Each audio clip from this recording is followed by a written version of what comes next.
So, we have a fun little stream today. We have a total of, actually, I'm not gonna count all that. We have a lot of films to go over. This is 1936, and I believe this is one of the best years for film, if I remember correctly. So let's see here.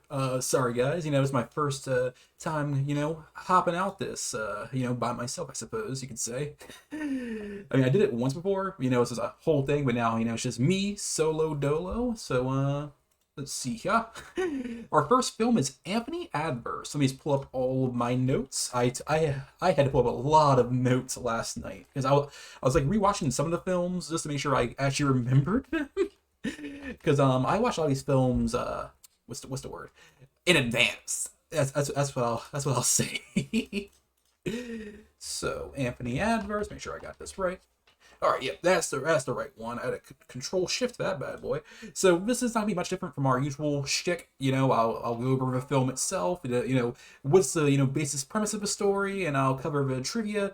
Nothing unusual, and we'll still be doing the I guess in this case the sci-fis, but we'll get to that later. That's a way later thing. But unlike usual, this should be rather not like rapid fire because I'll still do trivia and stuff. So the stream should be maybe around the same length, maybe shorter. I'm not sure. We'll see.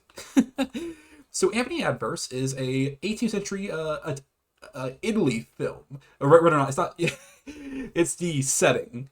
It's about an orphan who is indebted to a man who raised him, and they are threatened to separate him forever from the woman that he actually loves. This is a film, I believe, by Michael Curtis and Marvin Leroy. Make sure my notes. Yep, that is correct. Okay, so Anthony Adverse. What did I think of this film? I gave this film a 6. I digged it.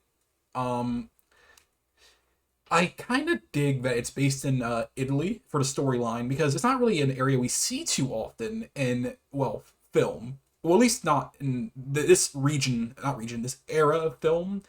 I mean, I suppose some of the earlier films that me and Oz watched, it kind of featured that here and there. But Anthony himself, who is, I believe, played by Frederick March. Yep, it's Frederick March. He did a good job, a really good job. I will say this, the set pieces, immaculate. What's another thing here that I noted down? Sorry, this is very unprepared, I guess you'd say. That's how I like it, though. Oh, no, this is the Gunometer score of the day for Miss Olivia de Havilland, who is a character, or rather a person that we'll keep seeing pop up here and there, because this is her prime time. I believe she's acting for quite a while longer, even after this film. Yeah, she died actually relatively recently, for all things considered. But yeah, she appears sporadically throughout the next few decades. So when we see the last of her, overall, well, I say this is like one of the best films I've ever seen. Nah. But overall, it was a good film to watch. Do I recommend seeing this film? Of course, any of these films, watch them at any point in time, man. It's a great time. I'm gonna get into some trivia.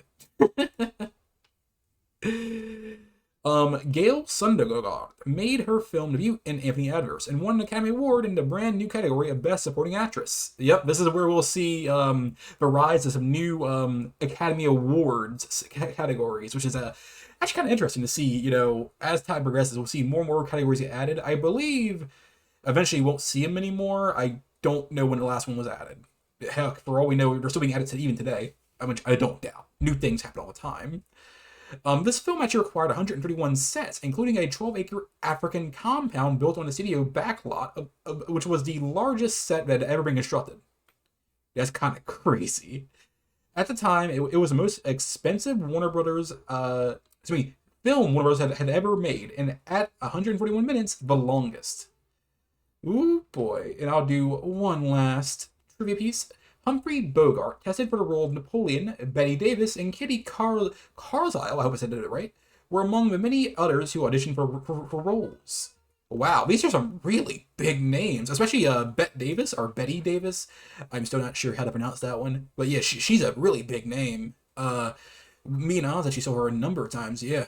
Oh boy, I'm actually very excited for Legend Lens. After everything that happened, I had to push some things around, but there are some things in the pipeline for this week. On Wednesday, I do plan to do a visual novel review, although it might be pushed down to freaking Friday, depending how things go with my schoolwork. Because this is my last week for school, and I'm kind of doing everything at the same time as school. So let's go on to our next film. Make sure I have this right here. It's Camille. I probably mispronounced that. I'm not the best with pronouncing these film titles. That's for damn sure. But this stars our favorite Greta Garbo and Robert Taylor. But of course Greta is a real eye candy here. Of course she is. Okay, I'm gonna mispronounce this. I say this up front and forward. A Parisian courtesan must choose between a young man who loves her and the callous baron who wants her, even as her own health begins to fail. I loved this film. It is so generic and cliche. It's a typical love triangle, but not really not really a love triangle, I guess. It's not all over the place or anything like that. It's just it feels generic to me. But I dig generic sometimes. And this is one of those moments where I'm like, wow. It's also a romance-based film, and I'm not the biggest guy on those. I do know this is actually considered, I believe, Garbo's like defining role she's ever done. I don't know how much I believe that, because I do really enjoy her other films, but it's all opinion, I suppose. But yes, the famous Parisian courtesan, or Greta Garbo in this case, is she plays as, I believe, Marguerite Gartier. I'm not French. I can't pronounce these damn names. But she's suffering from tuberculosis. I mispronounced that, I am sure. Or my accent didn't allow for it.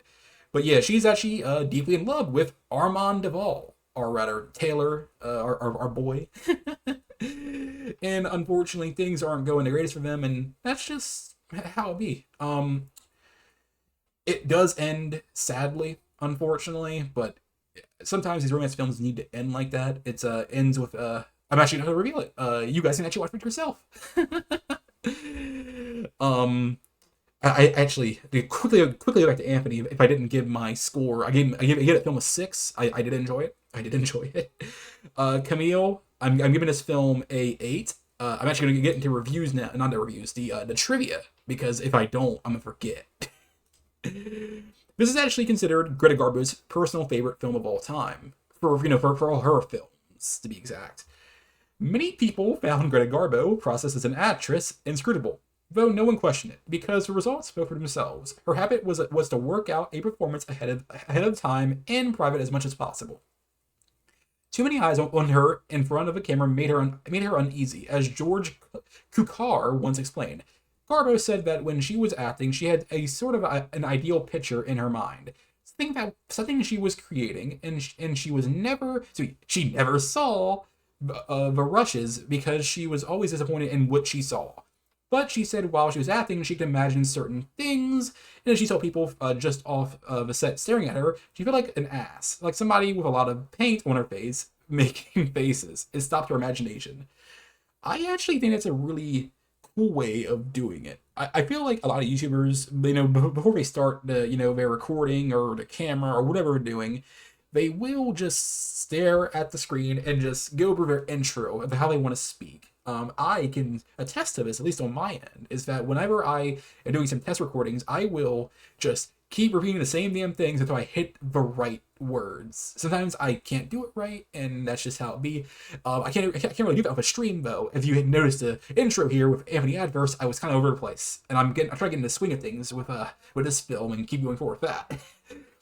The only memento of Hollywood kept by Greta Garbo was a pair of Adrian-designed kid gloves from this film, white leather. They were beaded with an ivy leaf pattern that spelled out her initials, GG, over and over. And the last one, the scene early on in which Marguerite kisses Armand all over his face was Greta Garbo's idea. She is an innovator of her time. She truly was, at least in my opinion. But yeah, that's Camille. I overall enjoyed the film. It's an 8. Sorry, I need some water there. I'm not so used to being the sole voice here, but I have to get used to it, man. It's a very interesting time. Although I suppose I shouldn't be that unused to it. I did this once before. So let me take a look at our list for our next film, A Day in the Country. Now this film is a bit different from all the others on this 1936 list. Is that this film was actually released in 1946, but it got its production and all that was actually in 36. The director, I believe, Jean Renoir, he actually got called away, so the film kind of just was there. The film itself, unfortunately, never got past the 40-minute marker. So I'm not sure if there actually was ever anything more that's supposed to happen. But what we have of the surviving stuff is out there already. It is a short feature, obviously. And it's all about a Parisian family that travels to the countryside for a picnic on a summer afternoon. It has a mother, obviously. Her daughters, which is, I believe, Henriette, are rather badly, or who are seduced by two local men. It's kind of, it's really, how do I say this? It's really French. That it shows that romance stuff off the damn bat. It's really interesting how it really captures how do I say this? The fleeting moment of what's happening on the screen. It's not something that will just, be in the back of our mind the entire time, but it's something it's in the moment, and I really, really enjoyed that. I do believe there actually is an actual epilogue of this. Excuse me, I know there's an epilogue. It's been so long since I last watched this film, though, guys, so please excuse me. I believe she's actually unhappily married, if I remember correctly, to a man she does not like, and she does meet the man she was in a thing with. They do not really express much to each other, except for an obvious regret that they were unable to keep their passion and love. It's a really passionate moment, and it's really bitter as well, which I dig, especially for a thing that's so fleeting. Our first loves are not always going to be there with us. It's a moment where it's there and then it's not. Very good film. For the short bit we have, unfortunately, it makes me wonder actually if there was intent to be longer than we have. I'm not too sure. So to give you some trivia before I actually get to the score, I need to stop giving a score before I actually get past the trivia. The film was shot in the summer of 1936, but was not released until 10 years later in a 40-minute unfinished version. So yeah, it's unfinished. There's probably more all to it. It makes me wonder if the epilogue was actually filmed 10 years later. Or maybe it's one of those directors who does things out of order. They'll do the beginning and then the ending, and then they'll get to the big meaty middle. Future leading directors Jacques Becker and Luchino Visconti worked as Jean Renaer's assistant directors. The boy fishing from the bridge in the beginning of the film is actually Jean Renaer's son. Despite being unfinished, the film was always designed to be a short film. Only two scenes from the shooting were not filmed. One would have been the film scene, within the first scene in the film, and it would have showed that the family got the carriage from a neighbor who was a milkman. The other would have involved them returning to the neighbor. These scenes would have been set up the social class of the characters. Okay. So not much was lost, even though it would have been preferable to see those so we can actually see what class of people these people come from.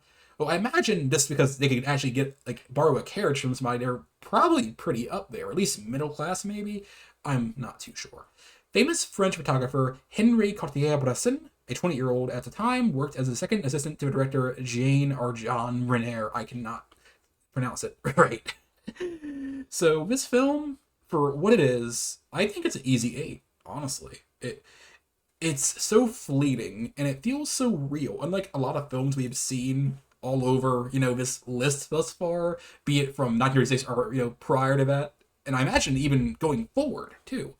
So the next film is Dodsworth. Now, this is a film that I have opinions. So it is directed by William Wyler, and it stars, I believe, Walter. Hudson. Yeah, it's Walter Hudson, and Ruth Chatterton and Mary Astor. These are some of the big names on it, I believe, if I remember correctly. It's been a while. So, how do I say this? Oh wait, there actually is another big name on this. If I remember correctly, it's Sinclair Lewis, who's actually one of the writers. So get to the actual story. It's about a mature, anticipated drama. It's based actually on one of Sinclair Lewis's novels, obviously. So, currently, it's about a wealthy and very recently retired auto magnate, more or less. And they take a vacation, and things go well. Rather, excuse me, they find that the things that they want are very different from things actually in life. I'm pretty sure that's the overall plot there. It's been a while, and more or less it's about a marriage that basically like crashes and burns throughout the film. It's disintegrating at the very seams. We're just watching it, go from okay, it's pretty decent to oh shit. The main actress, or rather Fran, actually is in a bunch of different affairs, while the husband is rather alienated, and he's trying to find love again. With, I believe the character's name was Edith, I'm pretty sure. And it results in, well, how do I say this? Sam, the man, actually getting divorced. And he's getting a new, more real life. It's kind of realistic in this matter where, sure, we could be with our rich, selfish partner, or rather, a selfish partner in general, or we can actually find something real. And this is what that film, does. It shows us what could be real, which is really unique for 1936, where divorce I don't think was that common yet. Not really. I certainly don't think so. And it's kind of really interesting seeing that the man wants a divorce and not the woman. This is actually a perspective where we see all the bad stuff is really happening towards the man. I'm pretty sure that Sam Dodsworth is the one he's going through all the bad and negative things, while the woman is actually, really reaping all the benefits, which is unique. It's very new and unique. It's not something that we'll see very much going forward, at least as far as I remember, from at least through society showing me. Once I need a little drinky drink. All right, let's go down to the trivia. Oh boy. So, William Wyler spent a whole afternoon shooting the film sequence where Fran, Ruth Chatterton, burns a letter from her husband. He wanted the letter to specifically blow gently along the terrace to stop for a moment, and then continue to flutter as the scene faded to black, as a metaphor for Fran and Sam's failing marriage. William Wyler thought the characterization of Mrs. Dodsworth was too black and white, and insisted on some good word, subtleties to the performance. Ruth Chatterton vigorously disagreed with this interpretation, and the two would often argue fiercely on the subject. At one point, Chatterton slapped Wyler across the face and retreated to her dressing room. In her memoirs, Mary Astor observed that Chatterton's character was that of a woman trying to hang on to her youth, which was exactly what Ruth herself was doing. It touched a nerve. Oh, that's an oopie. Mary Astor wrote in her memoirs that Edith Courtwright, I've been saying it wrong this entire time, was her favorite role. Also reflecting that she was channeling her struggle of her public child custody hearing, she had been divorced the previous year, into her role. When I went into court and faced the bedlam, that would have broken me up completely. I kept that little pot boiling that was Edith Courtwright. Okay, I hope I was pronouncing that right the entire time. But I give this film, honestly, I give it a 7.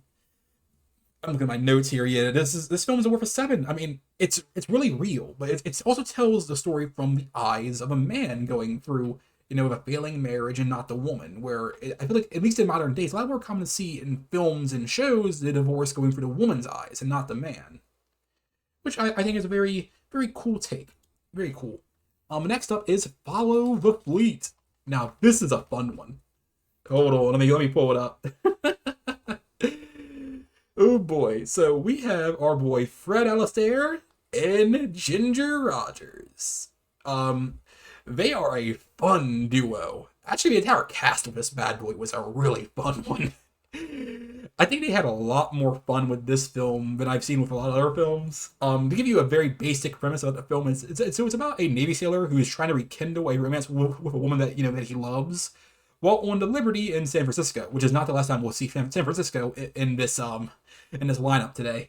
Funnily enough, there's a film by the name of San Francisco, which we'll be covering towards the end.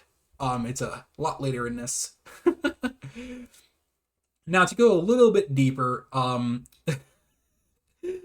now, yes, this is a musical, and as I have made very notorious throughout our time doing this, is that I don't like musicals. But I actually was able to enjoy this. I really loved the routines they were doing. The plot was very light. It was very light, and we went to see all sorts of really interesting takes in this film. I think the music was really good, especially I believe it was called Let's Face the Music. In dance. I'm pretty sure that's what it's called. I'll be double checking that actually. To make sure I'm not making a fool out of myself with that one. 1 second. Yes, I was correct. Perfect. That would have been awkward. So let's go right into the actors real fast. This is because I feel like they deserve a bit of a spotlight. So besides our two main people, which is Ginger and Fred, our dynamic duo, I think Randolph Scott and of course Betty Grable were doing really good with this film. It was oh man, I can't really. It is actually one of the times where I'm just gonna skip ahead a little bit. This film's getting a 10. This because I really loved how light this was. Yeah, sure, it's a thing I really don't care for. I really don't like musicals. I just don't. This one was good. It's actually probably my most like favorited musical I've ever seen. I kind of did dig the first High School Musical. As much as I bash on it, I didn't really dislike it that hard. So let's get right into the trivia.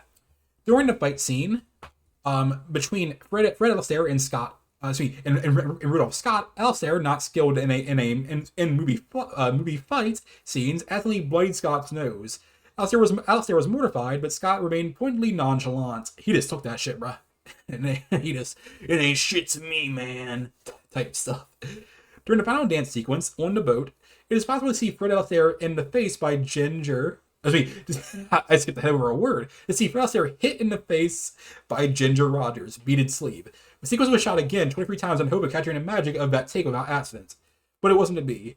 And this original take was used. I kind of relate to the idea of trying to capture a scene that was like so, not magical, I suppose you could say, but like iconic. It really set the scene, but it couldn't really do it. And I feel like that happens to everybody, at least at one point in their life. It's always unfortunate when you can't recapture that though. This is the feature film debut of Harriet Nelson, a natural blonde. She wears a brunette wig, so as not to distract from the fellow blonde actresses, and more importantly, the film star Ginger Rogers. Ironically, Rogers was naturally dark-skinned, but had already established herself in the movie as a blonde. At the time of production, the Oakland Bay Bridge was under construction. A night shot shows the fleet sailing between the towers of the bridge, but no deck in place yet. That is really freaking cool to know that this bridge is being built as they're actually still doing the filming stuff. And I don't think the bridge itself is actually iconic or anything. I might be wrong about that. Please correct me if I am. But it's just cool to know that this named bridge is not one that was being fully done yet. One last trivia piece. Ginger Rogers walked out of rehearsals for this film, demanding a $10,000 bonus and publicly equal to Fred Astaire's. She returned 2 days after 2 days, gaining a $700 week raise to $2,000 per week, which is roughly $42,000 in 2022. So hey, she got what she wanted, I guess.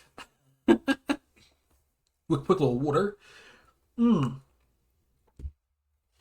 Okay, let's go to our next film. But yeah, this film is getting a 10. This next one, this one's interesting. It's called Fury. Now, how would I describe? Well, I think it's best to describe this film for its very short summary. Is when a wrongly accused prisoner barely survives a lynch mob and is presumed dead, he vindictively just decided to fake his death and frame the mob for his supposed murder. Now, I love films involving the mob, the mafia, whatever you want to call it. I love films like that. This film, so unlike other mobster films, this is about a person who's against the mob and not the mob itself. We aren't seeing his eyes through a mobster. And I really love the idea of this wrongfully accused person going after them.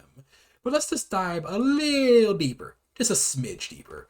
So this is actually our boy Fritz Lang's first American film.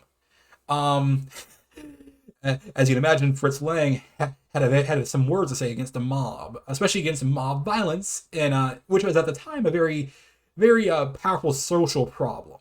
Because the mob now aren't really a thing we would think about anymore, but they'll still pop up occasionally in the news, even though they're effectively gone, like not entirely as an organization. They still exist. I actually remember it was like back in 2014. They were actually in the news because they were caught stealing chocolate. I think that was what they were doing. I'm like, wow, oh how the mighty have fallen. That was kind of crazy to me. But our two leading, or rather, our leading man, I'll say here, is let me pull it. Is Spencer Tracy, I believe it is our leading man. And of course, we have two other big names. We have Walter Abel and Sylvia Sidney. Those are two other big names. So the actual crime here in this film is actually kidnapping. There's a whole lot of rumors, and there's a lynch who burns down the jailhouse.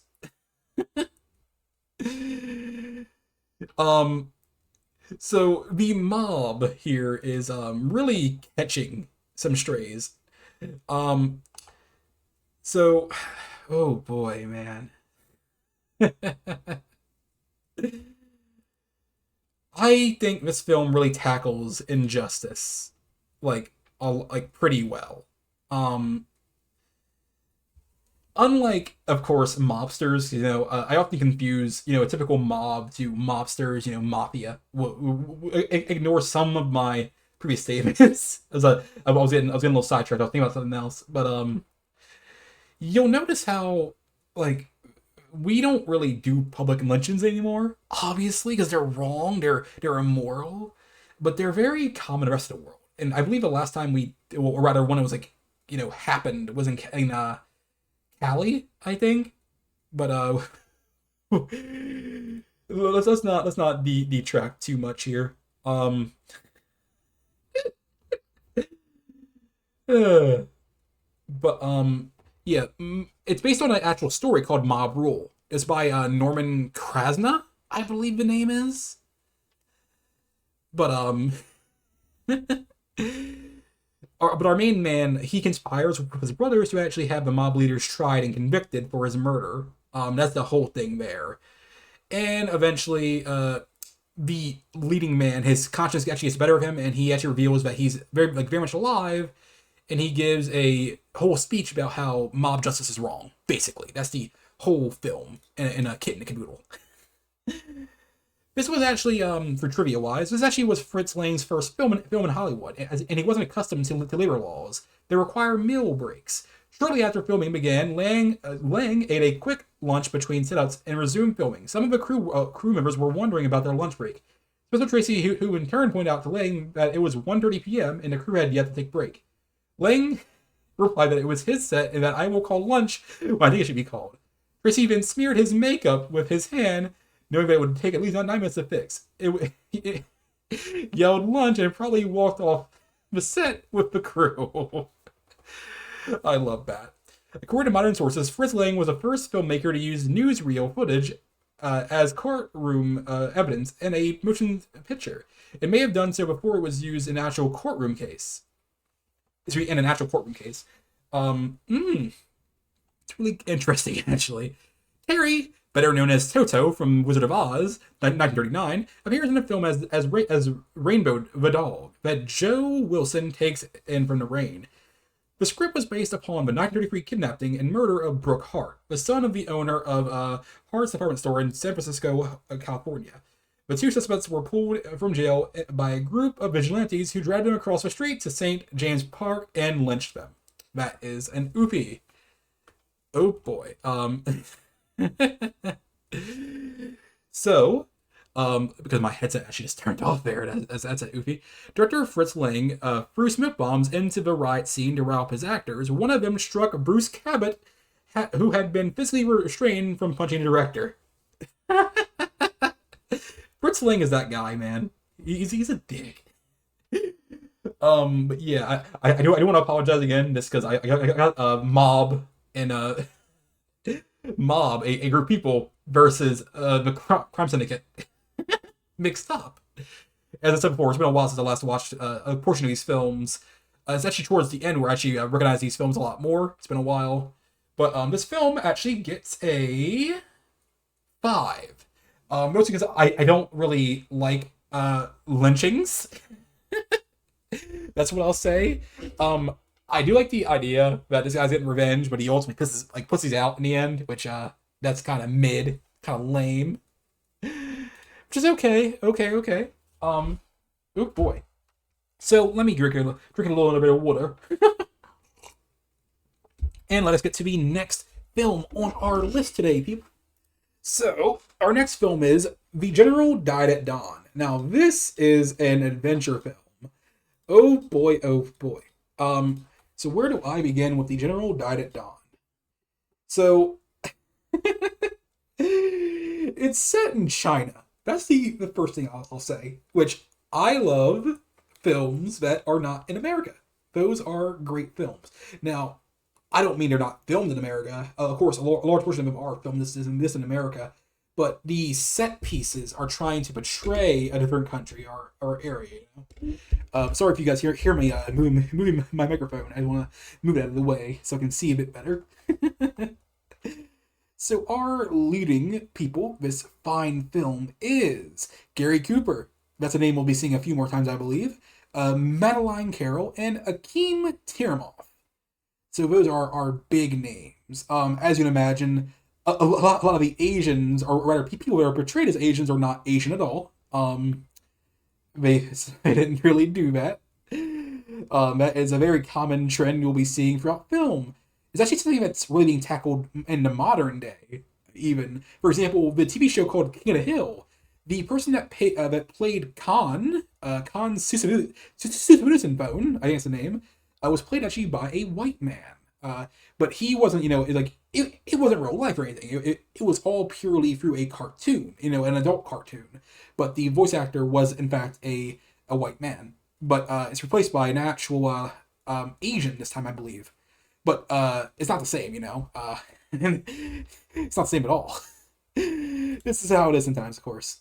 So to really tie into what this film's all about, it's set in a war-torn China. It has Gary Cooper, who's playing as O'Hara, I believe, and he's an American soldier of fortune, and he's trying to run guns, basically, to a bunch of oppressed peasants.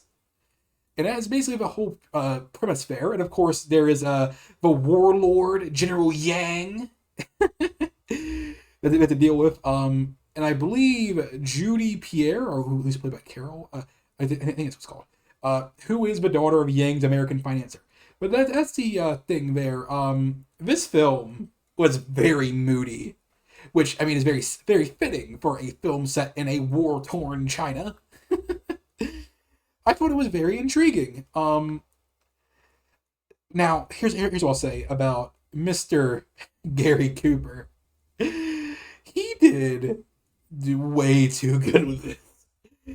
I feel like in a past life he was a soldier or something, or maybe he actually was a soldier. I'm not too sure about his background. I'll probably research him just to get an idea eventually, I suppose. But Madeline Carroll, who's playing Judy, did a really good job too. Overall, this is a pretty damn good film. I will correct myself though. There were some actual Asian actors though in the film. For example, Philip Ann. He played as Oxford, I believe. That was a thing. Spencer Chan, who plays a killer. That was pretty cool. Um, the film. Let's get to trivia for actually give or give any really scorings, I suppose. Gary Cooper later regretted starring in the film, which is weird to me. The film was good. I mean, I suppose the film, it kind of does have some kind of negative overtones here. Akeem Tirion, or rather General Yang, received one of his two Oscar nominations for this film. Tirion's second nomination was made for another Gary Cooper film, For Whom the Bell Tolls. Oh my god, that's a good one. That's such a good one. The title was spoofed in the Warner Bros. Cartoon, The Major Lied Till Dawn, 1938. The game that Judy is playing at the beginning of the film is Carmen Billers, which is played with 3 balls on a table without pockets. Huh. That's pretty cool to know. So yeah, the film, for me, I'm very iffy with this film. So while I enjoyed it, it's either getting a 6 or a 7. I'm not too sure really what to hand this film. I suppose I'll give it a 6. Although, if I was, I don't know, man. You know what? 6. Yeah, just 6. So beyond that, let's go to the great Siegfried. Okay. This is a film I was actually really excited to watch because it has our girl, Myrna Loy. I love Myrna Loy. Anything with her is going to be good. That's for damn sure. So besides her, we had William Powell. That's a name that we'll be seeing. I don't believe we'll be seeing him that much more. Oh wait, no, I take that back. We'll be seeing him to at least 1955 at the very least, or was it 56? Not too sure.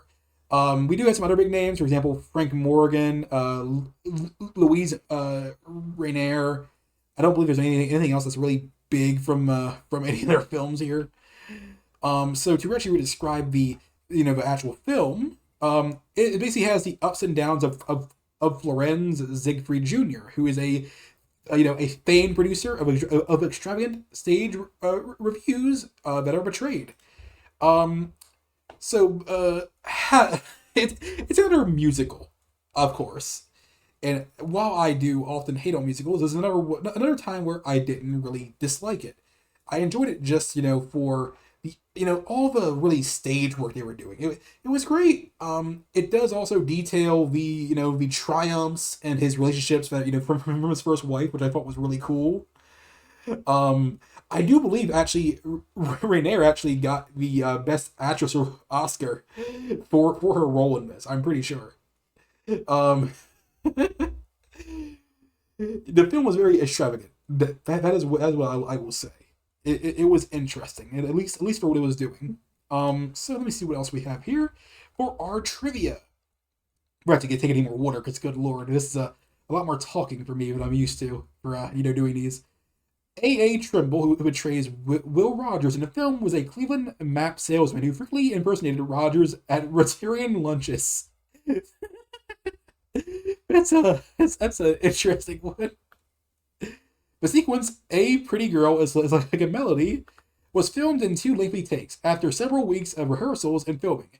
A definite cut is made when moving to a close-up when the singer dressed as Pulaski, presumably to effect a change of camera positions, necessary to start an execrable move up the huge staircase. It features 180 performers and costs $220,000. A 400 yards of rayon silk were used for curtains in the scene. Myrna Loy, who received a second billing for this film, does not appear on screen until 2 hours and 15 minutes into the film. Hey, the film's good though. It has Myrna Loy. Pat Nixon, then Patricia Ryan, the future wife of Richard Nixon and the First Lady of the United States from 1969 and to 1974, makes an unaccredited appearance as a Siegfried girl. That's pretty interesting, actually. Billy Burke never rated the film much despite taking a personal interest in the writing of the script. She spent to great lengths to make sure that the writer, William Anthony McGuire, never besmirched the good name of Lorenz Siegfried Jr. Here's the playing down of his infidelities. So, now we actually dive into that real fast. Is that I don't like it when history is covered up. I really don't like that. And while yes, he was great, and and the way he did on film, and of course all the things that he as a man did. I just don't like the idea that we're trying to make him seem to be like this perfect person. Basically, is what I'll say. He was not. He was cheating. He was doing this, that, and the third. And we actually will dive into more of Siegfried's films at some point when we do a going back thing, because he had a number of films. So say what you want about him. He did have some really good films, some really damn good films. Um, so let me go over here. But yeah, to actually give this film a rating, it gets a 6. Um, I am tempted to say 7 just because I really enjoyed it. I really enjoyed the numbers. I really did. Although it did need more Myrna Loy. You know what? Yes, 6 will do. So let me go over to our next film, but first some water. Oh boy. So our next film is The Libeled Lady. That is a title if I ever damn heard one. It is a comedy. So let's see our leading stars: Jane Harlow, William Powell, and Myrna Loy. Oh boy, again.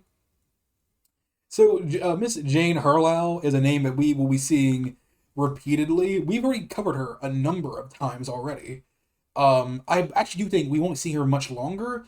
I can't remember the exact date when she stops doing anything, but I believe it's like around 1938 or 39. I can just check. Oh, it's 36. Okay. Yeah, so she's not in the View much longer, despite her being such a big name in our our stuff thus far. So, to give you a general idea of the film's plot, it's about a socialite who sues a big paper for libel. That is basically the whole thing. So basically makes the story true. The editor responsible for the libel calls his fiance, who he's been ignoring, to basically frame her, to basically make the story seem true. So it's very screwbally. It's a very classic screwball, at least from what I understand. And it's actually it does feature the 4 MGM big stars of the time. Of course, Loy. If I remember correctly, the actual amount being sued actually in film was like $5 million, which is like, holy shit. The scheme, of course, does spiral, and it causes a bunch of chaos of like identities and stuff. And there actually is some genuine romance going on. It's pretty classic in how it handles things. I enjoyed it just for that. The actual trivia now, and before we get to the actual score, go down to here. Here we go. So this is the 5th of 14 films pairing William Powell and Myrna Loy. They are a good duo, so I kind of dig that. While Spencer Tracy and Jane Harlow played an engaged couple in this film, it was Harlow and William Powell who were contemplating marriage off screen during production. Unfortunately, Harlow would die the following year before she and Powell could wed. She was only 26 years old. Unfortunate, rest in peace. Reportedly, while shooting the movie, the 4 stars had become close friends, and William Powell even gave up his old habit of hiding in dressing rooms between scenes, so he could join in the fun with the rest of the cast. One of the major jokes was a running gag. Spencer Tracy played on Myrna Loy, claiming that she had broken his heart with her recent marriage to producer Arthur Hornblow Jr. He even set up an I Hate Hornblow table in the studio commissary, reserved for men who claim to have been jilted by Loy. Oh man, that's pretty adorable. I like that. William Powell and Myrna Loy also co-starred in The Great Siegfried, which we just went over. Another of the best film Oscar nominees that year. And the final one here, Myrna Loy recalled in her 1987 autobiography that a good time was had by all during the shoot, libeled Lady, was one of the best of the so-called screwball comedies with a great cast, and Jack Conway directing us at breakneck speed. She praised her co-stars and expressed her love for working with Walter Connolly, whom she described as darling. Hey, so Walter Connolly is a person that's not gonna be around for much longer in the film stuff. He dies, I believe, in like 1940, 1941, around that. But we shall enjoy him while we have him. I'm very excited to actually cover some of the films that he was in. For example, if I remember correctly, the film was called Good Girls, or no, it was Good Girls Go to Paris. That's a good film, and I'm very excited for covering that one. It's a 1939 film, so like a year before he died. Okay, so let's go to our next film. Oh boy, this is a Chappie film. So I believe it's actually regarded as the best Chaplin film. Yeah, it's called Modern Times. I'm just gonna double check that because Chaplin's films are a little. It's a little weird for how people kind of like decide on like what is the best. I never understood that. I never understood how people decided like which one is his best film. I feel like it's all really opinion, but I've seen it accounted for that Modern Times is like one of his best. But you know what? I'm not gonna keep delaying. Let's get into the actual nitty gritty. Our boy, the tramp, struggles to live in a modern industrial society with the help of a young homeless woman. Pretty short, sweet, and simple, right? So let's actually dive a little bit deeper. So, before we get into this, so the reason why this is actually considered, like one of his best is I believe it's the last time we ever see a tramp. Pretty sure, but he is really struggling between the silent and the sound era. It's one of those damn things, man. The film is basically a satire of the effects of industrialization, and it's a really big thing going on right there. And then the rise of automation of things that's really happening with machines and stuff, and something that really plays on our real life, where we're actually getting a kind of a similar thing going on now, where we're seeing AI kind of mimic that. It's really interesting, but beyond that, we are seeing, of course, the desperation of the Great Depression that's really happening here too. And of course, our boy the tramp is a factory worker who is going through a breakdown. He does not like the assembly line, and we see a bunch of of iconic scenes with malfunctioning machines and stuff like that. And it's a really interesting film where we're seeing these two individuals basically find joy in each other despite the fact they're from two different worlds. A homeless girl and, of course, the tramp. It's really intriguing, and I wouldn't say this is his best film by any stretch of the measure. I enjoyed the film though. For any Chaplin film, you're going to enjoy them. They're all good. Of course, that's my opinion. You can of course dispute that another time. But our leading people, of course, is Mr. Chaplin and Paulette Goddard, with some other names in there, but just those two are really the most important ones. So let's get into our trivia before we actually get to the actual the score. So at around 48 minutes, Sir Charles Chaplin, I had to say it right, devoted 8 days to filming a department store skating scene where he skates blindfolded on the edge of a fourth floor, coming with inches of falling over the edge into a deep stairwell below. The dangerous large drop was actually a painted scene on a pane of glass, carefully placed in front of a camera to align with existing set and create an illusion of great height. That's a very unique way of handling that. So, Chaplin and a few other stuntmen, or rather daredevils, as I'll call them over here, a lot of them actually did their own full-on stunts, like, and a lot of them are really dangerous, it comes really close to killing them or really destroying them entirely. It's really intriguing how these guys can really do that. In real life, we still have stuntmen and stuff like that, but they're not really doing all what they used to do, So at around an hour and 20 minutes, Mr. Chaplin allows a tramp to speak on camera for the first time. During the restaurant scene, but insisted what the tramp says be universal. Therefore, the song that the tramp sings in gibberish, but it is possible to follow the story he tells by watching his hand gestures. I really like that. That's the last piece of trivia I'll give for this one, because I don't want to really stay on too much for trivia stuff. This film gets a 9. I really did enjoy the film. I won't say it's his best work, but it's up there. So let us hop over to our next film. It is Mr. Deeds Goes to Town. Excuse me. So Mr. Deeds is a name that we will see not a lot, but often enough to where it's a thing. If you're curious as to why, Mr. Deeds is a name I've seen in a lot of media, be it games and such like that. As a reference to, of course, this film, because the film actually was really good. It rated pretty highly, I believe, among most reviewers. It of course stars our boy Gary Cooper. Cooper is going crazy this year. And of course has Jane Offer and George Bancroft. I'm kind of curious about how, what was Gary Cooper doing? Because he was in a lot of damn films.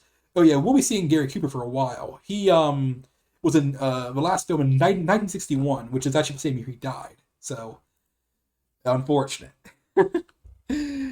So the film is about an unassuming greeting card poet from a small town in Vermont who heads to New York City upon inheriting a massive fortune and is immediately hounded by those who wish to take advantage of him, which is, well, pretty real. It's a very real thing to happen to folks. Where you're suddenly rich and people are like, hey man, let me borrow that, or can I have some money or whatever. It's like that. It happens, and it's pretty cool. So $20 million, which is a lot of money for his time. It's it's a lot for our time now. It's a lot of fucking money, but it makes me wonder how much it is today. But not waste time researching that.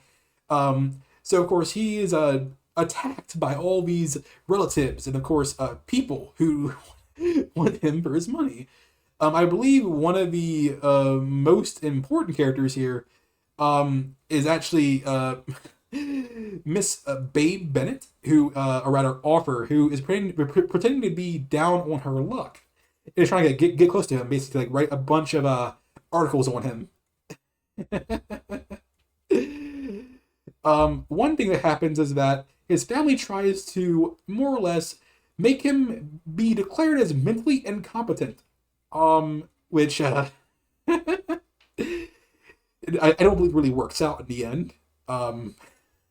He has a whole thing where he defends who he is as a person, and I really enjoyed the film for what it was. It's a film where it has a really strong message, and I always express I love films basically dive deep into what can be real. This is a film that dives deep into a very real situation. Now, I'm not saying that we all get 20 mil and we have people hounding after us. But the idea that you get rich out of nowhere and now people are trying to do anything they can to get the money from you. And that is something that happens. I believe actually one of the most iconic scenes in this film was actually where the ending where the judge declares him to not only be sane, but the sanest man as ever walked in the courtroom. Which is just so cool.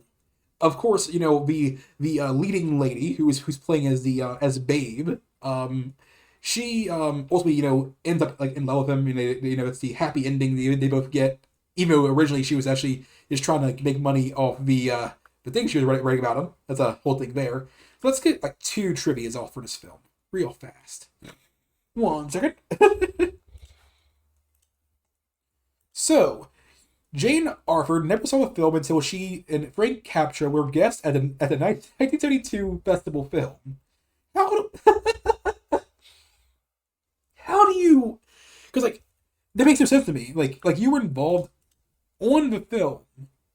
Like you were a director and you excuse me no it wasn't the director, but okay sorry I was getting confused there. They were never involved. Excuse me. This movie marks the entry of a verb doodle in the sense of absent-minded scribbling into the English language. The word was coined for the movie by the screenwriter Robert Riskin. Cool. Jane Offer was so overcome with stage fright. Okay, no, they were involved. Okay, I knew it wasn't tripping. Okay, I guess some people that do acting never really see the things they actually do, which makes sense because some people that do voice acting for video games, I don't actually play the games. It makes sense. But like, it's so weird to me that you spend all these weeks and months doing something you don't see the finished product. It's kind of weird. At least for a movie, I suppose. Jane Offer was so overcome with stage fright that she often vomited before scenes and would run back to her dressing room with each take to have a good cry. Yet she was totally cool on camera. Gary Cooper was one of the few actors who could make her feel comfortable on set. I like Gary Cooper, man. He's a great guy. He really is great. Like that's not the first time I actually seen like people like say that he's done good things. I like that. My Man Godfrey, which is another comedy. So give me 1 second to pull up all the information I have on it for my documents. I don't know actually if I actually pulled up a image for it in our reels here. If I didn't, I apologize because when I put like okay I did good. I was kind of concerned because I'm not very used to like grabbing all the images myself, but I started doing that henceforth up at least till the modern day. So I grab my water and I need a sippy sip. All right, let's get to our next film, which is My Man Godfrey. A scatterbrained socialite hires a vagrant as a family butler, but there's more to Godfrey than meets the eye. Which there is a lot more than meets the eye. This actually stars our boy once again. I believe William Powell. I believe this is the third or even fourth film that we have mentioned William Powell. He is going crazy in this time frame. Carol Lombard and Alice Brady are other big names in this film. This is a comedy, but there is some romance going on here too, because of course there is. Because when is there not any romance in this shit? So yes, this is another screwball comedy, just how it is sometimes. So while the summary I gave of this film is there is much more to Godfrey. He is educated. He is smart. He's not just a simple ne'er do well. He's actually from a big old fucking family. And he was what's the word? He was put down or rather humbled by heartbreak. He actually lives with a rather quiet wit about himself and stuff like that. And he teaches the family, in particular, I believe the character Irene, a lesson in humanity. That's a whole thing there. Did I actually rate the last film? If I didn't, it's a 8 or a 9. I hope I didn't skip over that. If I did, to stay on track here, it's an 8. But this film is My Man Godfrey. I'm getting so out of order here. Get some trivia. William Powell suggested his ex-wife Carol Lombard for the leading role, with the explanation that his real-life romance with her had been much the same as it was for the character of Godfrey and Irene. I love that. That is really cool. Like using your real-life situation to power the characters, which is really fucking cool. We actually have seen characters do that with rather people do that for characters. We have people that are really prone to crying, being angry, happy, and they can really play with that in their real life roles. I really love that. Carol Lombard had an habit of ad-libbing by inserting swear words into the dialogue, which would necessitate the reshooting of several scenes. I love that. So this film gets a easy 7. I enjoyed the film. It was good. I have this notice. I've been very scoring high with these films thus far because this is a good year, man. This is a really good year. It's not a bad year. I thought the last year was okay. I don't know. At some point, I will do a thing I'll call a decade review, and I'll see all the decades, and I'll see which one I like the most. Basically, we'll get to that later though. We actually almost going for an hour now, and we're almost done. Almost. So yeah, this film gets a 7. I hope I started scoring it beforehand. The Petrified Forest. I'm being a bit scatterbrained. So this film actually had one of the best covers I saw. It feels very booky. It feels like a book cover. So to describe this film, it's about a waitress, a hobo, and a banker. It's gonna be a bank robber. Um, which sounds like a setup to a really bad joke. But no, this is actually a drama and not a comedy. So unfortunate. And they all get mixed up at a lonely diner in the desert, and that's basically the gist of the film. Um, so it's very tense. I believe this is actually based off a stage play. I'm almost certain it is. Um, and of course, I actually should mention the leading folks here is Leslie Howard, Humphrey Bogart, and Bette Davis, or a sweet Bette Davis. And so it's actually based in Arizona, oh Arizona, and I believe the Allen Square, or rather Howard, is a failed writer, and he's basically like hitchhiking throughout the desert, and he stops at a random roadside diner, and that's where we meet our other characters. For example, Gabrielle, who is a waitress who basically is yearning to escape her very boring fucking life and see the world at large. While they do have a very nice connection, this is actually where we see a very ruthless gangbanger, Mr. Manti, who, or rather Duke Manti, and he takes the entire diner hostage. That's the whole thing there. We do see a whole lot of philosophical questions going on with of life, death, and dreams, in a very selfless act and towards the end. And that is the entire thing there. It's really intriguing on how they handle this film. This film is a 8 off the bat, so we won't score it later, so I remember everything. So let's hop over to our trivia. We got some of our lovely trivias here. Leslie Howard and Humphrey Bogart had played many of the same roles in the stage version. Warner Bros. Wanted to put Howard in the film to replace Bogart with Edward J. Robinson. Howard insisted on Bogart sending a telegram to Jack L. Warner, which read, "Insist Bogart play Manti. No, Bogart, no deal." Bogart would later name his second child with Lauren Bacall Leslie in honor of Howard, the main man who gave him his first big break. I like that. It's very very unique. Apache beer was prominently featured in this film. There is an advertisement in the background, and it is on a table when Allen Square is eating his dinner. Apache beer was introduced by the Phoenix-based Arizona Brewing Company in 1954 was available in Arizona and parts of New Mexico and Texas. The brand is continued in 1943. Apache beer items are very rare and valued by collectors. $1,000 have been paid for cans in very good condition. That's intriguing. It's very intriguing. So let's go to our next film, The Plainsman, which is another film I don't know if I actually gathered the image for. No, I did. Good. Wild Bill Hickok and Buffalo Bill Cody attempt to stop an Indian uprising that was started by white gun runners. So this is another Western film. Western films become a bit more prominent throughout, I believe, in the 1940s and the 50s. I believe that's actually when we start seeing more Westerns. I don't really care too much for Westerns. So, while I do need to be some cowboys. Cowboy games go hard.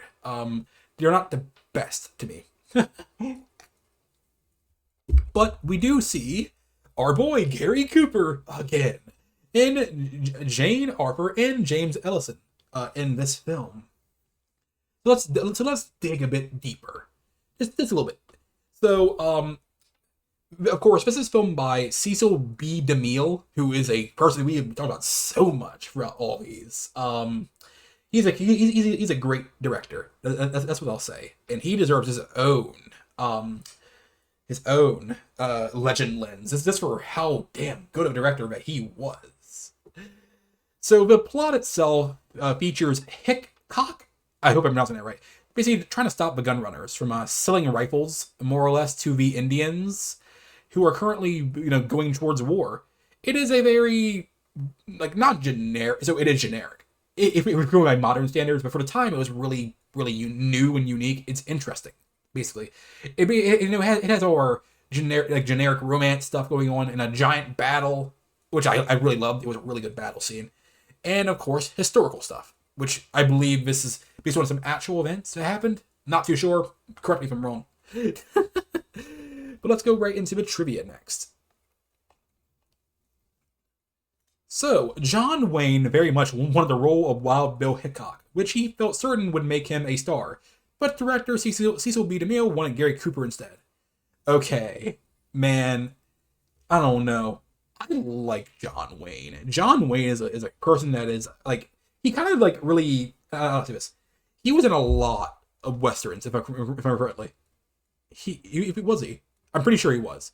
But he kind of like set the stage for a lot of them actors. I do know that he was in the Beverly Hillbillies. That was really good. I loved that show. It was really interesting. But yeah, he was in a lot of westerns. He basically kind of like made the genre into what it is today, I suppose you could say. That is of course up for debate, as all things usually are. But let's get to our next one, where we have to hop to our next film. An excellent horseman from his youth in Montana, Gary Cooper did most of his own riding stunts, including the shot where he rode hanging between two horses. That scene was fucking iconic. Very iconic.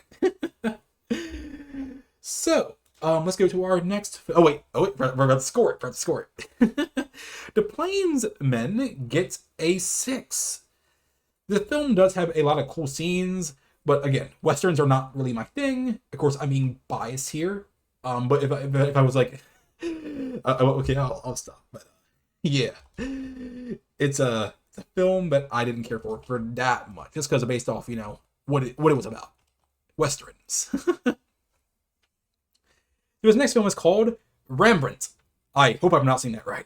The respected painter takes to drink and faces down a scandal after his wife dies. That's the short, sweet, and simple of this film. So to dive in a bit deeper, this film was made by our boy, a lovely director, Alexander Korda, which is, I believe, a name we've actually talked about a few times thus far.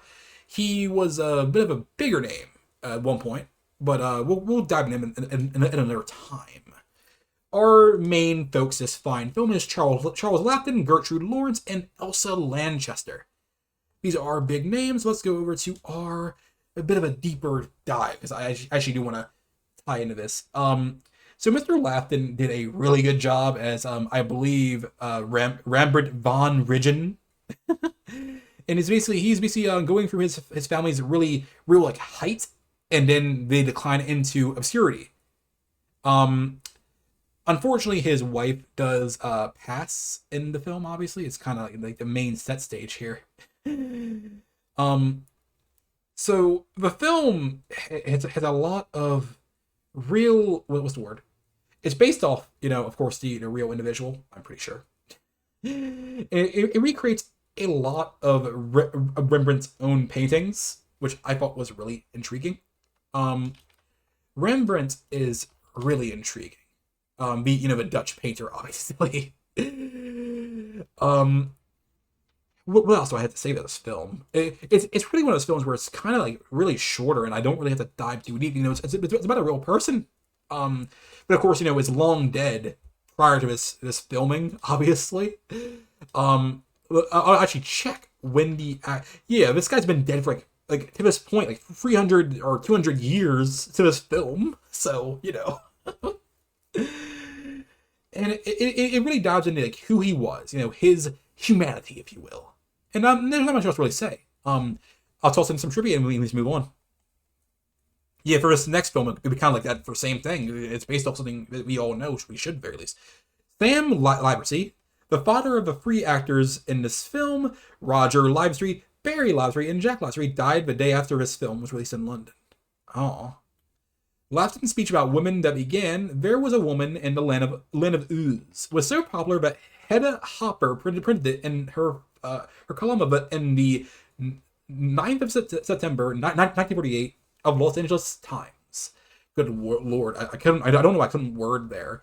In a later publication, Elsa Lanchester related that Gertrude Lawrence would not learn her lines and had them written on her cuffs, on her costume, or on furniture and on the set. What a weird person. I like that, though. So our next film is, well, it should be one that we all should know. At least, if not the film itself, or at least the title. Because it has so many interpretations over the years. This is Romeo and Juliet. I shouldn't have to tell you about the story of Romeo and Juliet because it's usually almost entirely the fucking same. I actually believe there actually was a whole nother take very recently of the same film in this year of 2025 by the same name. And I'll give you a very brief summary. Young love is poisoned by a generation and long feud between two noble families. I'm just not going to dive into this, I'm going to be honest, because it's something that we all should know. But the main people here is Norma Shearer, Leslie Howard, and Jerry Barrymore, who all did a gosh darn good job. Just because it's based off of a story we all know, and the actors did such a good job, this film gets a 10. Because I feel like John Barrymore, when he is put into a role, because he played as, I believe it's Mercutio, I think that's the name, and he did such a good job, but mind you, he's not the main man. It is actually Leslie Howard. He's Romeo, and he did a good job too. But I do think that Norma Shearer basically stole the damn show. That's basically my opinion there. But the film, it wasn't all that for a take on Romeo and Juliet. They did good though. But I give it a 10 just because I love these actors. Yes, I am biased. I'm admitting this. The only reason why this film got a 10 is because I'm biased towards the actors. That's literally that. If I wasn't biased, this film would get like a 7. So still up there, but not. The film contains the only on-screen sword fight that expert swordsman Basil Rathbone won in his entire film career. That is fucking crazy. John Barrymore got the actor William Powell the first big break of his career, so it is understandable that when Irving Thalberg and MGM wanted to replace John Barrymore, who was playing Mercutio, Powell declined to do it out of loyalty. So we actually recently just went over it. Went over this is that I really love seeing all these things that connect back to each other. I really enjoy that. That is actually pretty cool.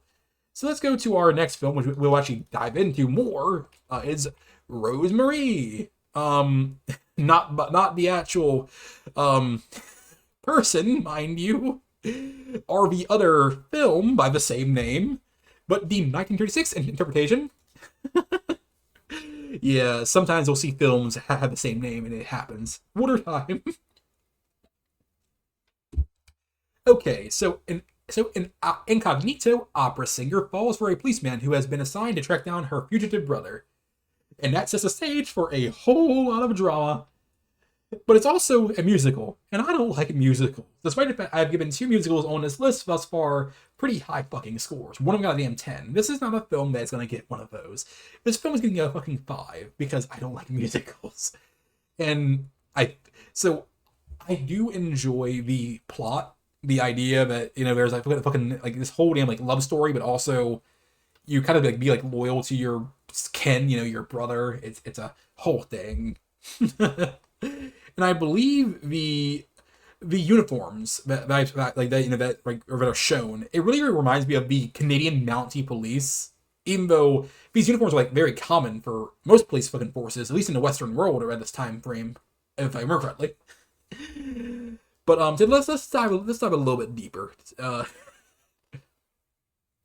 So this, of course, I actually forgot to talk about who's our main leads here. Is Miss Jeanette MacDonald, Nelson Eddy, and Reginald Owen. These are not names I actually can know off the top of my head. I don't actually recall these people, but I do recall the director, W.S. Van Dyke. That's a name I've seen a number of times. But I'm actually glad I mentioned the Canadian thing, as it actually does have some Canadian stuff going on in here. Because it ties into the Canadian Rockies, and I feel like Canada is not something that we actually see too much in film. Although, ironically enough, a lot of media that I had growing up actually was from Canada. For example, the TV show called 16. That's another show I saw that was from Canada. And Total Drama Island. Good lord, words. But yes, they ultimately do fucking fall in love, and there's a whole bunch of duets and stuff. And that's all I can really say about this film, honestly. It still gets a fucking 5, but I do love the idea of it's going through Canada and not America, because America's kind of boring for films. We've seen it already 1,000 times. So, let's go into the trivia. Hunted killer Robert Miller Barr, whose companion was lynched in Eureka, California the year before for killing two cops while he himself escaped, got a job as an extra in this film. While on the run, he appears in 8 scenes. Save a spokesman's review, September 1936. That's kind of fucking crazy that this murderer is on the run and he's actually in the fucking film itself. That's really crazy. Many reference books earnestly state that this film was shot in Jasper, Alberta, Canada. In fact, it was a remake of this film, Rosemary, 1954, that was partially shot in Canada. So we actually will be tackling the remake of this film eventually. That's going to be very intriguing. So let's do another piece of trivia, and then we'll head on to the next one. I almost did the same one again. MGM's original intention to film in Technicolor and to star Grace Moore, if these plans had gone through, this would have been MGM's first feature-length Technicolor film. However, Moore decided to pass on this film. Jeanette MacDonald was cast, and photography switched to black and white, and this film became one of the biggest musical successes in MGM's history. I think, and this is my opinion, if they actually did use Technicolor, it probably would have done even better. I don't know, though. This is my opinion. Oh, yeah, of course, by the way, this film actually was adopted from a Broadway play. So let's go to our next film, San Francisco. Yep, I told you guys we would actually be covering San Fran again. This film is actually a thriller, and it's from the UK. Okay, I'm skipping ahead. I'm skipping ahead, guys. This is Sabotage, and this is from United. Good lord, from the UK. I'm skipping ahead. I'm like, oh my god, we're almost done. No.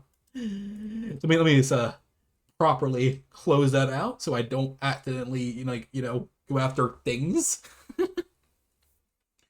So Sabotage, or rather a Scotland Yard undercover detective, is on the trail of a saboteur who's a part of a plot to set off a bomb in London. But when the detective's cover is blown, the plot begins to unravel. There's a lot more going on, and I actually love the cover for this. This feels very British. So this is by Alfred Hitchcock, of course. So Alfred Hitchcock is a name we'll be seeing a whole lot more. He, if I remember correctly, Oz actually gushed over this guy quite a bit, which, I mean, makes sense. Almost all his films are really damn banging. So our main leads here is Sylvia Sidney, Oscar Humlocal, and Desmond Tester. These are not names I can really recall.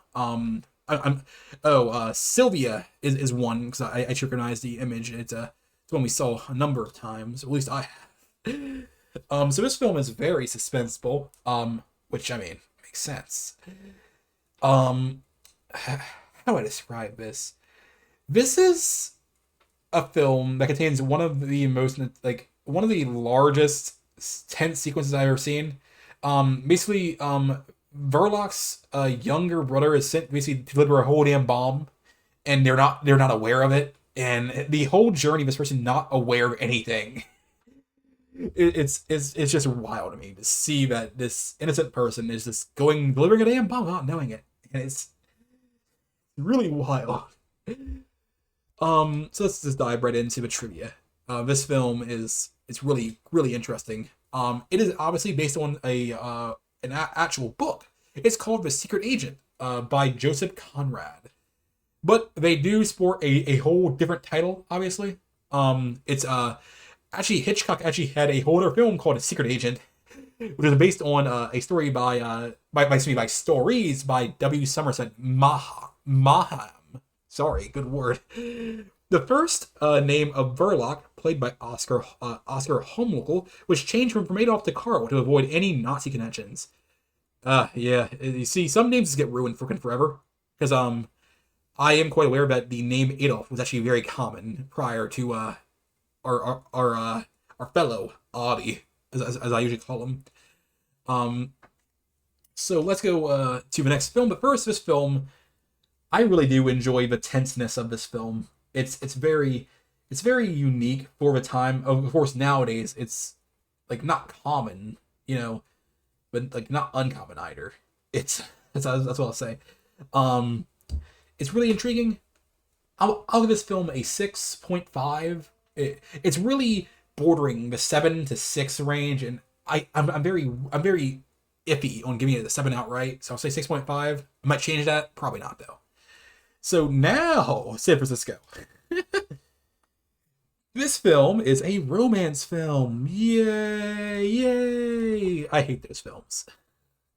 I'm sorry. I just don't like romances like that. But I do love the cover. The cover goes crazy because it stars our boy Clark Gable, Jeanette MacDonald, and Spencer Tracy. A Barbary Coast salon keeper and a Nob Hill impresario are rivals for the affection of a beautiful singer, both personally and professionally in 1906 San Francisco. I kind of like the idea. It takes place 30 years before the actual like filming. Like, mind you, it's of course being filmed in 1936, but like it's like inside the actual story. It's in 1906. That's kind of intriguing. The director, of course, is W.S. Van Dyke. Like I said before, it's a name we'll be seeing quite a bit. So how do I describe this lovely film? So this film, mind you, is a box office hit. It was big. I'm not that surprised. And this film does have a number of interesting topics. For example, possessiveness. The romance gets really possessive in this. And of course, she wants to be an opera singer, and we do see how do I say this? The fellow Father Mullen try and guide, of course, our main guy on a better path. But, there's so much of drama going on, and of course, we will see a very devastating 1906 earthquake going down. That's a whole thing going on, and this film did really amazing on the showing off the destruction. It was so fucking amazing. Just for that alone, the film's getting an 8, despite the fact I don't like romances. Because this whole entire fucking film is centered around romance, but I love historical pieces, and this film is recreating something that's so massive at the time. So let's get into some trivia before we go off to the next film. Oh boy, we're almost done with the films. We're getting to music. This is this one a lot better than I thought it would. I'll be honest. Clark Gable did not want to make this film, but he was at the mercy of MGM studio head Louis B. Mayer, who had just paid off one of his numerous paramours. Clark Gable and Jeanette MacDonald did not get along at all during this filming, and avoid each other completely offset. Yeah, that's how it is sometimes for real. So this next film is the story of a cheat. Oh boy. So I remember this film very distinctly because I was getting really fucked up that night. If I remember correctly, it's about this fucking he's kind of a scumbag. He's a scoundrel. He's a ne'er-do-well, and he's basically reflecting on his exploits from his youth up until where he is now. And I love the idea of this guy reflecting on his entire fucking life. But wow, that was a piece of shit. It's of course a comedy at the end of the day. Which is fucking fine, it's how do I say this? It's really interesting seeing the memoirs, seeing how he was punished for stealing stuff, and he was denied from eating food with his family and stuff. Even though the fucking food they were eating, which I believe was mushrooms or some other fucking fungi, were poisoned. And due to them basically denying him fucking food, they all died and he survived. And he basically learns from that situation is that honesty does not, pay you. And he more or less basically has a whole life of damn crime. He plays as I believe as a card shark or a card shark. However you want to say it. A casino operator, a jewel thief, all sorts of damn things going on. it felt really interesting just seeing a memoir of all this stuff going on. The film is getting an 8, by the way. This film deserved an 8. It was so cool because not only that, it's also very innovative. This is the first film ever to use a voiceover narration. It's so freaking cool seeing the first thing do it.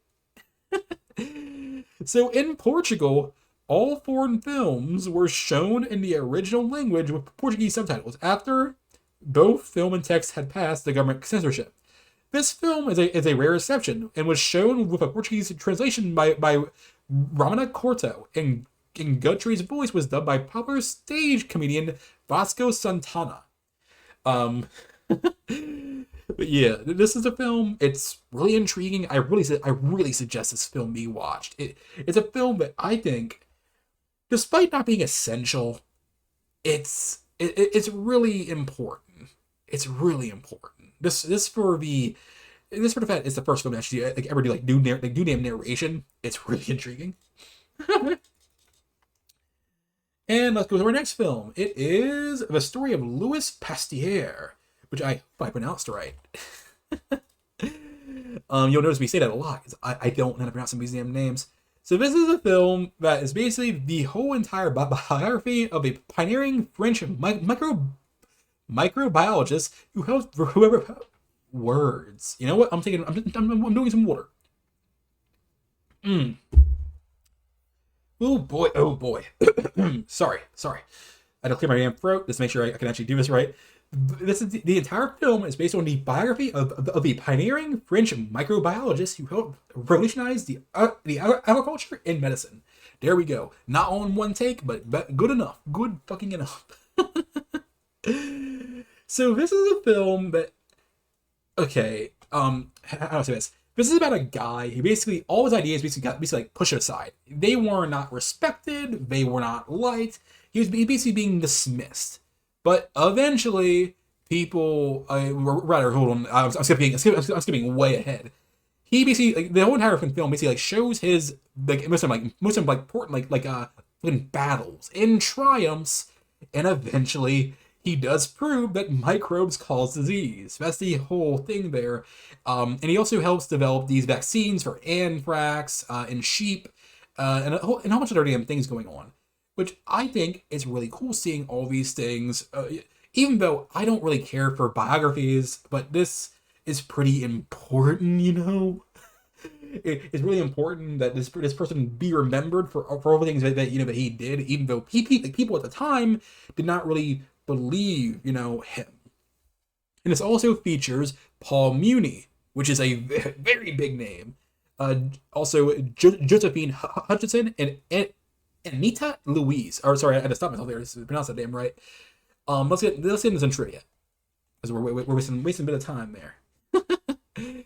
So, an electrician for Warner Brothers came up to Paul Muni after an advanced screening of the film and told him that his entire 9-year-old. I'm sorry, I said that so wrong. Told him that his 9-year-old son asked him to buy a microscope because of Muni's performance, even though he went on to win an Oscar for it. Muni said that was his greatest compliment he had ever received, and that all other accolades meant nothing compared to that one. That's so wholesome. That his performance was able to inspire a child to, want to do stuff involving the sciences, with microbes and stuff like that. Ooh.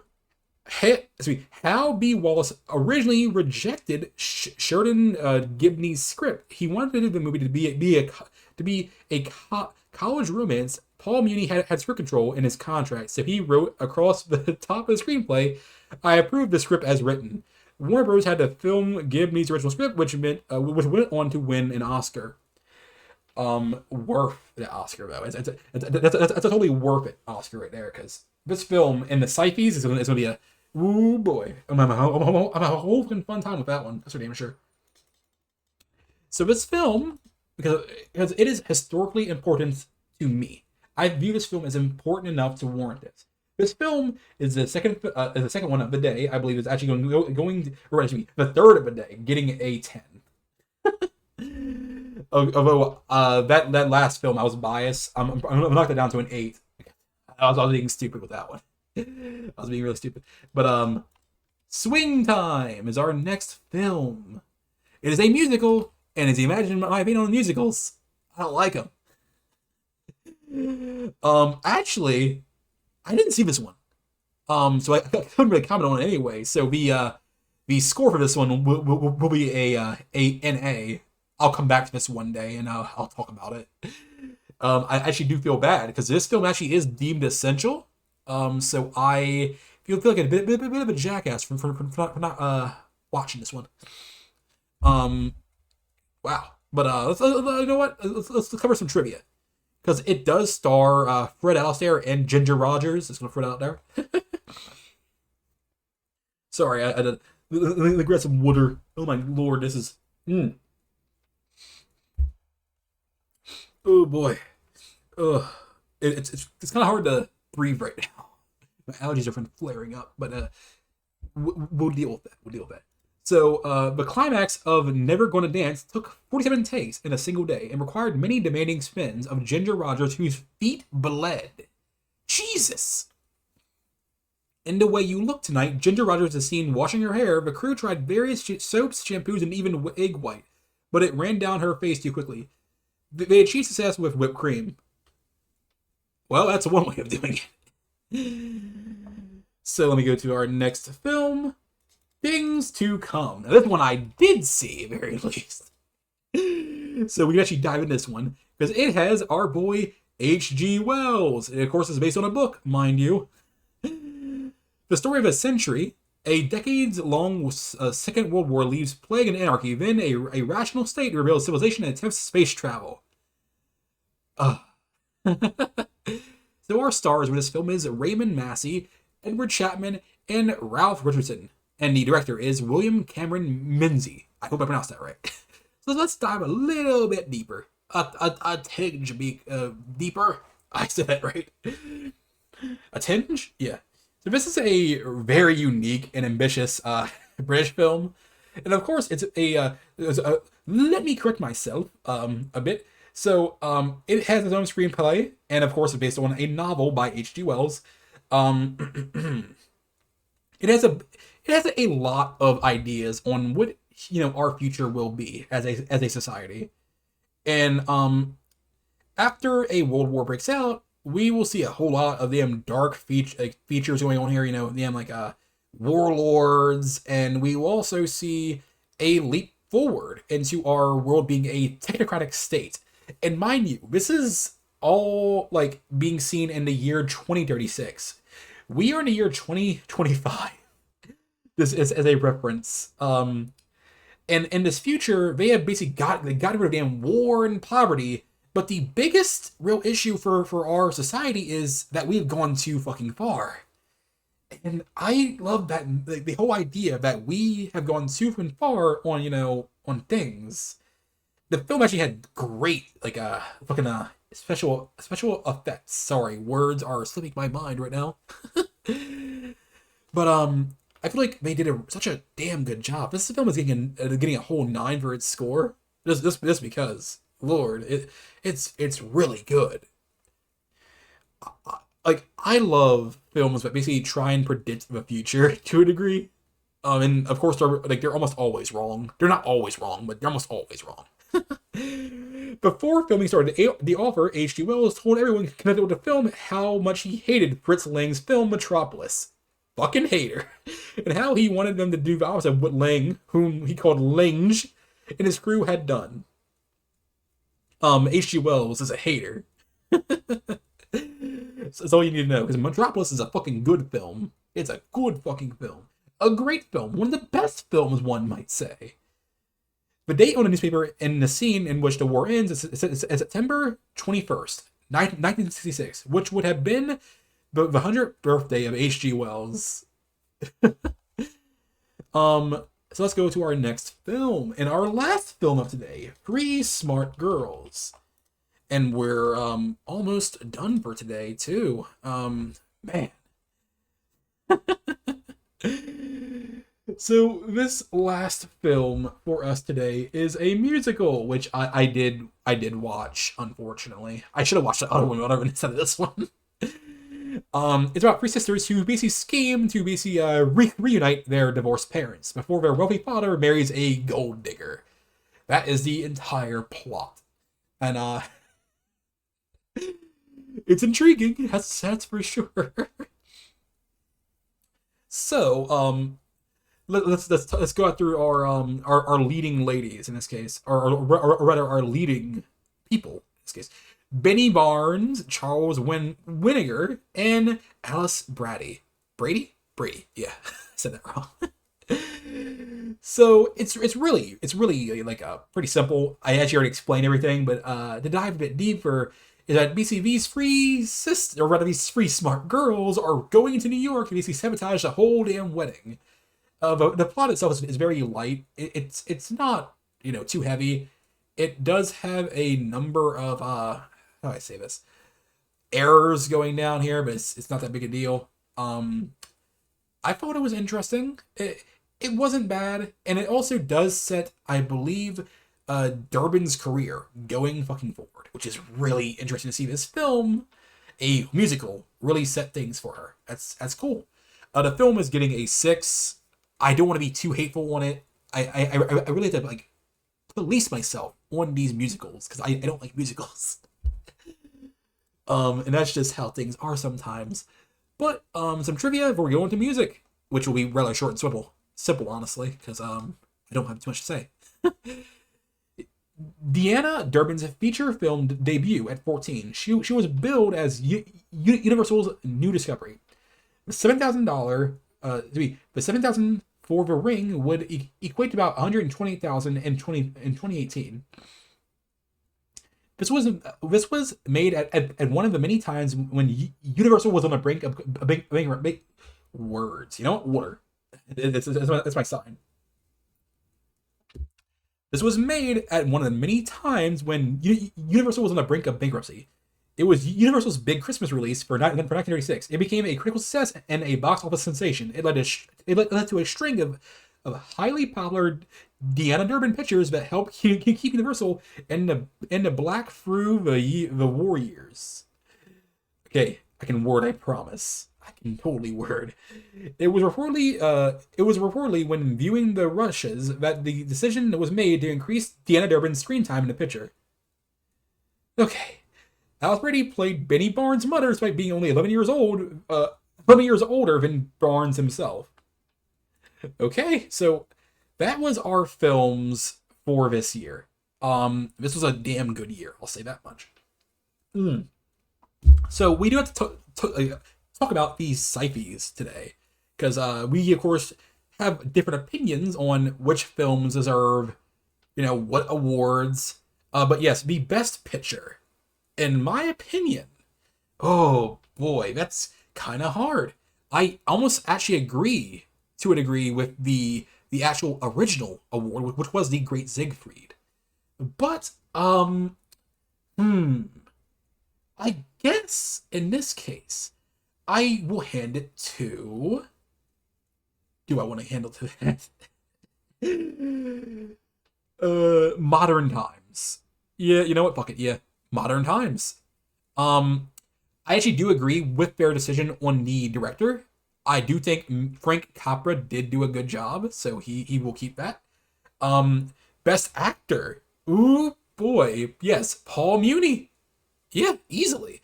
I actually do agree with the original decision, because his acting in the story of Louis Pasteur was damn good.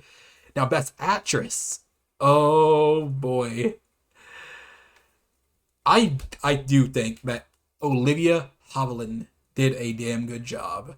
But once again, I will agree with the actual original. Louise Renner did do a damn good job. She did. She and Paul Muni really played off each other. That's basically what I'll say. So for the best supporting roles, which is this is the first for this year, and going fucking forward, for the best supporting awards. Best supporting actor, the original was Walter Brennan. I actually don't know who I should throw into the mix there. Give me 1 sec just to make sure that I have this right. Oh, hmm. Yeah, there are a lot of actors that I can really give that to. Sorry, guys, I'm not really thinking on who I should give that to, but I guess Millen is a good choice. He played in Three Smart Girls, by the way. The actress I do agree with, so I won't really target with that. Oh wait, so I'm sorry. No. She did not do the best of jobs. I almost gave it to somebody who didn't deserve it. So that's how it is sometimes. But in this film, in the story of Louis Pasteur, I do think that Fritz Lebier did do a good job. But that's a man, so I can't really hand it off to him. But I guess Anita Louise. There's a lot of damn actors I could really give this shit to. But the best story will easily goes to the story of Louise Pasteur. Screenplay, same damn one. Now, cinematography, now that is one where I do not agree with the original decision, which was Anthony Adverse. I think that the best one does go to the story of a cheat. That's what I will say there. The best film editing, I don't really pay too much attention to that, but I guess the great Siegfried, the best original score actually goes, into my opinion, despite the fact I don't really care for musicals, it'll go right to the great Siegfried again. Now the best song, I actually don't agree with. So the original song was "The Way You Look Tonight" from Swing Time. I think the best song goes to. I actually wrote this down. I actually really liked it. Was "Let's Face the Music and Dance," which was by, I believe, who was it? It was Nat King Cole. No. So it was by Irvin Berlin. I'm so sorry. It was in Follow the Fleet. That film was good. I actually do want to change my score for best cinematography, and not a score, but the what I chose to follow the Fleet, because that was really good, and the best dance direction. And well, this honestly, there are a lot of dancing this year. It's really hard for me to decide, but I suppose The Great Siegfried. It really was one of the best films of this year, despite my opinions on the person of who Siegfried was. But let's quickly hop into music, and then we can call this a wrap for today. So, 1936. So my favorite song of this year goes to "The Glory of Love." That was a really good song. Overall, this year, this is once again another jazz year. Although I don't dislike all the songs. Of course, the songs with Fred Astaire, aka "The Way You Look Tonight," was not a bad song at all. It was a good song. But anywho, this is my first rodeo with doing the. Hold on, sorry, I had to move my microphone. But yeah, this is my first, time doing a pure solo. This is not me doing a whole retake. It's really interesting on how I did. I don't think I did the best, and it's gonna be some getting used to. And I hope you guys enjoyed the video. It's a journey, and I hope I can improve over time. But we will see. Anyway, I'll see you guys next time. Please like and subscribe for more. Hey, give me some comments on some feedback on how I did. I'd really appreciate that. If not, hey, how it is times.